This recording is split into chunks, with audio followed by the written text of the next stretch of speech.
Þessi saga gerðist fyrir svo löngu að elstu menn muni ekki einu sinni hvenær hún átti sér stað. Það þó víst að endur fyrir löngu átti gamall skósmiður heim í litlu þorpi, lengst austur á sléttum Rússlands. Hann hét Panov. Það var þó enginn sem kallaði hann Panov, herra Panov eða Panov skósmið. Allir þorpsbúar kölluðu hann Panov afa, af því að þeim þótti svo vænt hann. Panov afi var ekki ríkur af þessa heims gæðum. Allt sem hann átti var lítil skonsa með einum einasta glugga sem vissi út af götunni. Þarna bjó hann, starfaði, snæddi og svaf. Hann var þó ekki blásnauður. Hann átti öll skósmíðatól sem hann þurfti, gljáandi kolaeldavél, þar sem hann gat eldað sér mat og vermdi hendur sínar stóran körfustól sem hann sat stundum í og lét sér líða í brjóst, rúm með marglitu teppi og lítinn olíulampa sem lýsti honum í myrkrinu. Í þorpinu bjuggu svo margir sem þurftu nýja skó eða vildu láta lappa upp á þá gömlu að Panov afi hafði alltaf efni á að kaupa brauð af bakaranum, kaffi af kaupmanninum og kál til að sjóða uppáhaldssúpuna sína. Panov afi var hamingjusamur. Oftast nær að minnsta kosti. Augu hans glömpuðu fjörlega undir litlu kringlóttu gleraugunum.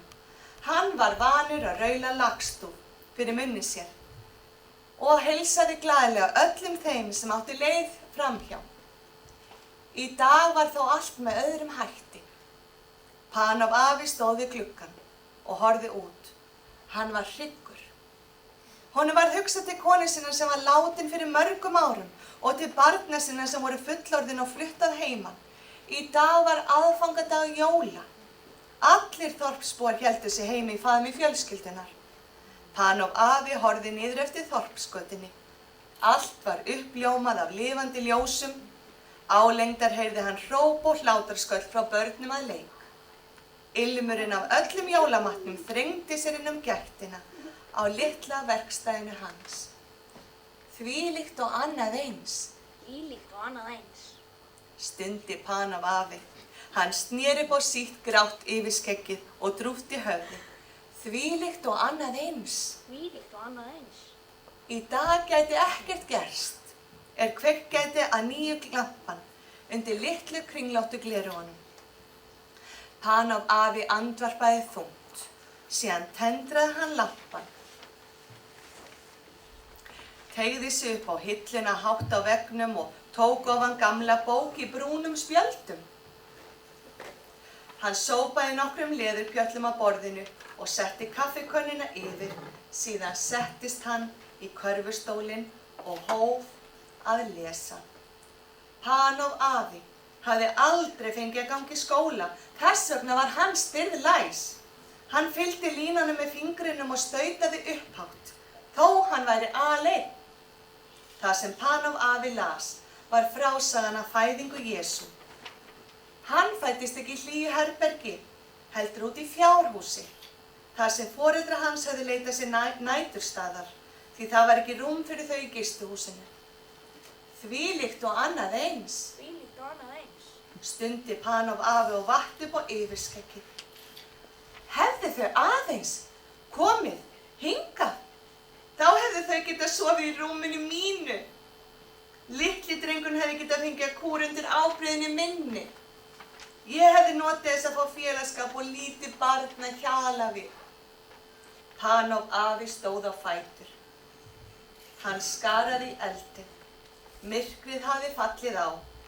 Þess vegna skrúfaði hann upp lampann. Síðan hellti hann sér kaffi í bolla og hóf lesturinn að nýju.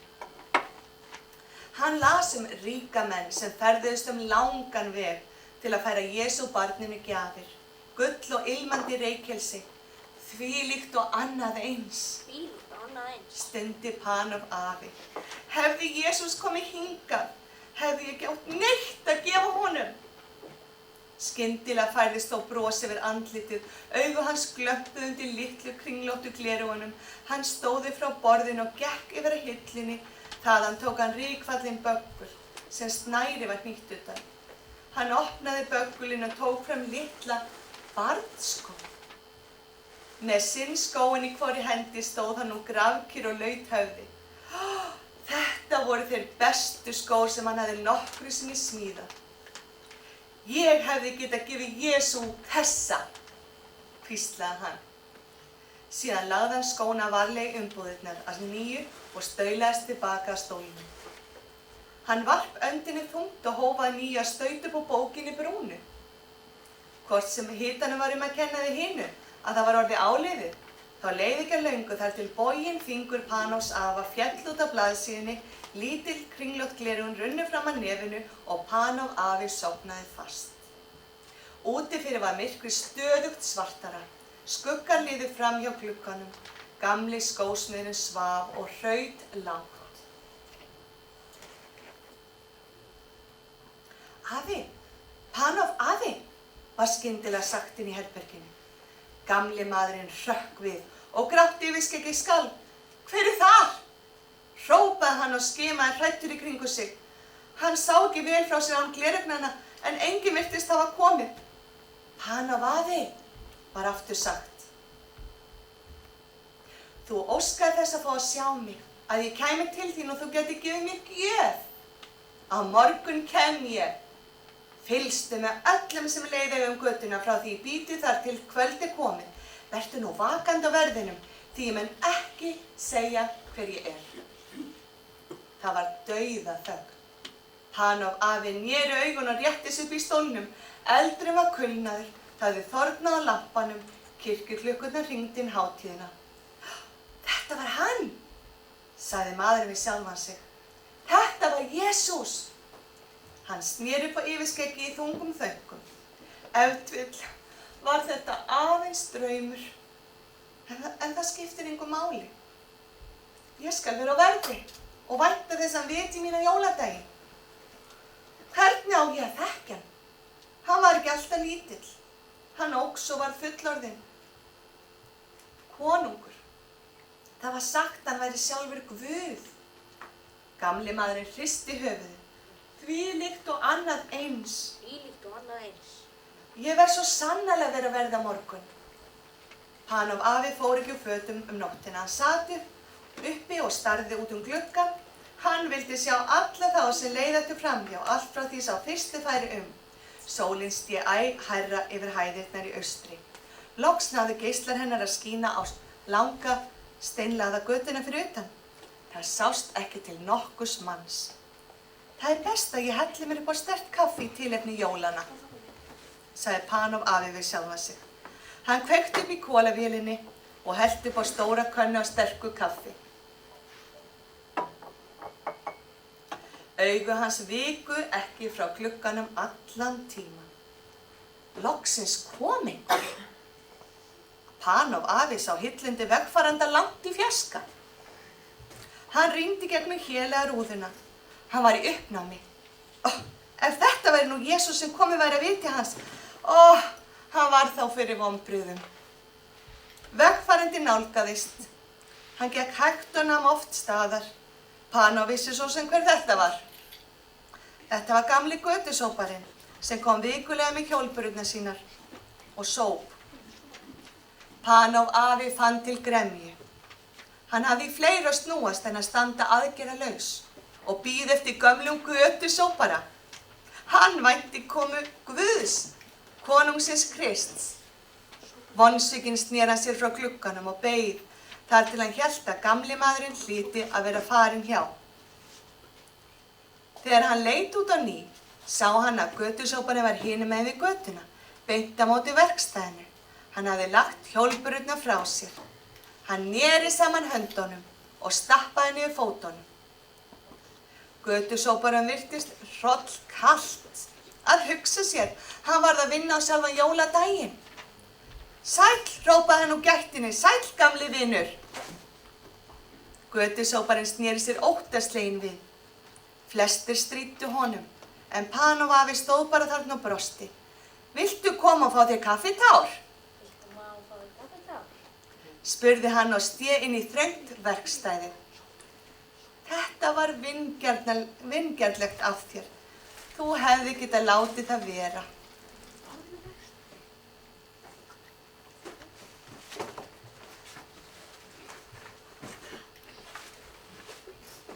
Panov afi hugaði að kaffikönnunni sem stóð á hellinni. Þetta nú það minnsta, sagði hann öxl. Það eru þó jólin.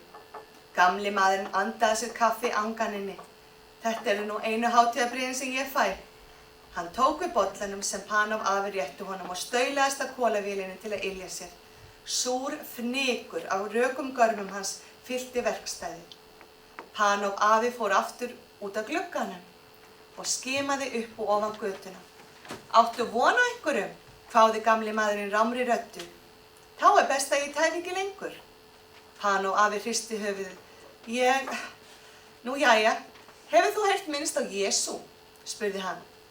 Já, þennan sem á Guð, svaraði sá gamli. Hann ætlar að koma í dag, sagði Panov afi. Gamli maðurinn starði undrandi á hann og þurrkaði sultardropa með jakkaerminni. Panov afi sagði honum upp alla söguna.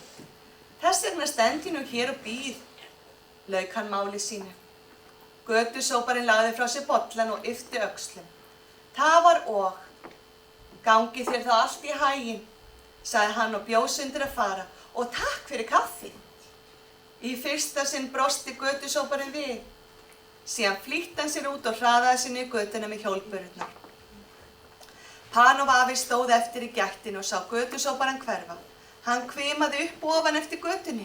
Vetrarsólin skein og geislar hennar megnuðu meira segja að bregða hélun af gluggarúðunum og ísingun af hálum rennusteinunum. Hann tók að verða mannaferða. Sumir slöngruðu heim, kenndir eftir veisluhöld næturinnar. Aðrir voru prúðbúnir og hröðuðu sér að vinamót. Þeir kinkuðu kolli og brostu til Panovs afa sem stóð á þröskuldinum. Gleðileg jól! Panov afi, hrópuðu þeir. Gamli skósmiðurinn brosti og tók undir kveðjuna. En hann bauð engum inn, hann vænti annars. Hann hugðist fara inn og loka eftir sér en hann kom skyndilega auga nokkuð sem vakti forvitni hans. Það var ung kona sem smaug meðfram húsveggjunum, skuggamegin. Í fanginu var hún með ungbarn. Hún var mögur og skinin. Andlitið var þreytulegt og hún var illa til höfð. Panov afi fylgdi henni eftir með augunum. Hún var næstum farin hjá þegar hann hrópaði skyndilega, viltu komin í hlýjuna eitt andartak? Hún leit skellt upp og virtist ætla að taka til fótanna. Þegar hún leit í augu gamla skósmiðsins sem glömpu undir gleraugunum, hætti hún þó við það. Það var vingjarnlegt af þér að bjóða mér inn, sagði hún. Hann vék úr vegi fyrir henni til að hleypa henni inn. Panov afi yppti öxlum. Alls ekki, sagði hann. Þér virtist bara vera svo kalt. Ertu að fara langt? Til næsta þorps, svaraði hún þreytulega. Það það bil dagleg þangað. Ég búin niður við mylluna, en nú get ég ekki borgað leiguna lengur. Ég neyðist til að leita til frænda míns og biðja hann að leyfa mér að vera. Ég ógift. Panov afi gekk að kolavélinni þangað sem konan stóð. Viltu borða súpu og brauðbita? Spurði hann. Konan hristi höfuðið stolt. Þú verður þó að þiggja flóaða mjólk handa barninu, sagði hann og tók drenginn og fangi hennar. Vertu óhrædd. Augu hans glömpuðu. Ég hef sjálfur átt smábörn. Hann flóaði mjólk í könnu og gaf barninu sem hjalaði og spriklaði með fótunum. Þvílíkt og annað eins, sagði Panov afi raunalega. Auminginn skólaus. Ég hef ekki getað að gefa honum skó, sagði unga móðurinn bitur. Meðan Panov afi mataði barnið, datt honum skyndilega nokkuð í hug. Hann reyndi að verjast hugsuninni, en hún leitaði stöðugt á. Loks náði hann í böggulinn sem hann geymdi upp á hillunni. Skórnir sem hann hefði smíðað pössuðu á drenginn eins og þeir væru sniðnir á hann. Þú getur fengið þessa, sagði hann lágt. Kona var himinlifandi. Hvernig á ég að geta þakkað þér nógsamlega, sagði hún með grátstafinn í kverkunum. Panov afi heyrði ekki til hennar lengur. Hann skimaði áhyggjufullur út gluggann. Skyldi Jesús hafa farið framhjá meðan hann mataði barnið? Nokkuð að, spurði konan vingjarnlega. Hefurðu heyrt minnst á Jesú sem fæddist jólaleitið, svaraði skósmiðurinn. Hún kinkaði kolli. Hann ætlar að koma hingað í dag, sagði Panov afi. Hann hefur lofað mér því. Síðan sagði hann henni draum sinn, ef það var þá draumur. Unga konan hlustaði þögul á sögu hans. Hún leit efablandin á hann og snerti hönd hans vinalega. Ég vona að draumur þinn rætist, sagði hún. Þú átt að skili fyrir miskunn sem hann við mig og barnið. Að svo mæltu hélt hún ferða sinnar. Panov afi lét aftur dyrnar að baki henni. Þegar hann hafði eldað sér súpu, tók hann sér að nýju stöðu við gluggann. Tíminn leið. Margir gengu framhjá. Panov afi horfði rannsakandi á alla vegfarendur. Jesú kom ekki. Hann tók að örvænta. Ef til vill hafði Jesú komið án þess að hann yrði þess var. Ef til vill hafði Jesús farið framhjá, einmitt þegar hann kveikti upp eða sauð súpuna. Gamli skósmiðurinn var ekki róni lengur. Hann fór út í dyrnar til að litast enn einu sinni. Alls konar fólk gekk framhjá. Börn og öldungar, betlarar, afar og ömmur, vingjarnlegt fólk og gott fólk og vont fólk. Hann brosti til sumra, til annarra kinkaði hann kolli. Betlurum gaf hann smá pening eða brauðmola, en Jesú sá hann hvergi. Það tók að bregða birtu. Panov afi var stöðugt örvæntingarfyllri. Gráa desemberþokuna lagði að. Loks var ómögulegt að greina þá sem fram fóru. Hjá. Hryggðin gagntók gamla skósmiðinn. Hann tendraði olíulampann, kveikti upp og eldaði sér kvöldverð. Þegar hann hafði borðað, lét hann fallast í körfustólinn. Tók fram bókin og reyndi að lesa. Honum var þó of þungt í skapi og augu hans voru of þreytt til hann gæti lesið. Þetta var þá aðeins draumur, sagði hann við sjálfan sig. Ég hef talið með trú að þetta væri veruleiki. Þetta var það var bara ég sem óskaði þess að Jesús kæmi. Stór tár spruttu fram undir gleraugunum og blinduðu hann. Þá virtist skyndilega sem einhver kæmi. Panov afa fannst hann grilla í langa röð fólks sem liði við verkstæðisgólfið. Þarna sá hann götusóparann, móðurina með barnið og alla þá sem hann hafði séð og heyrt og yrt á daginn.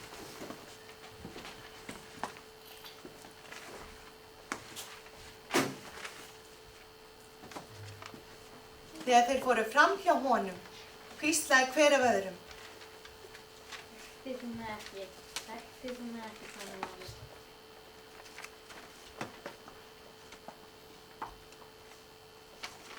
Þegar þeir fóru fram hjá honum, hvíslaði hver af öðrum.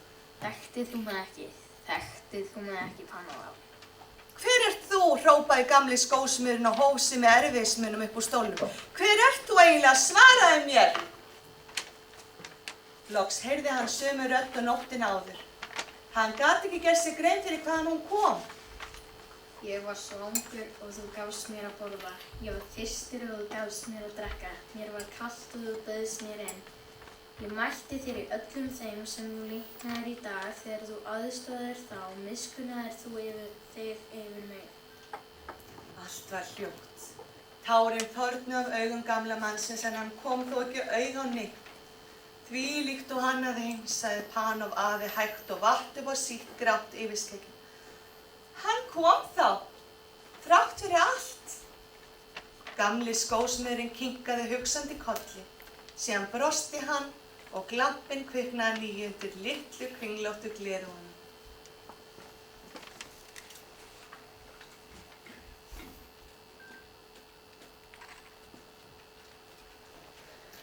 Þetta leikrit minnir okkur á þann boðskap að Jesú í hjartanu okkar þegar við gerum góðverk fyrir aðra, munum að sýna öðrum kærleika. Það er hinn sanni jólaandi og andi Jesús Krists. Amen.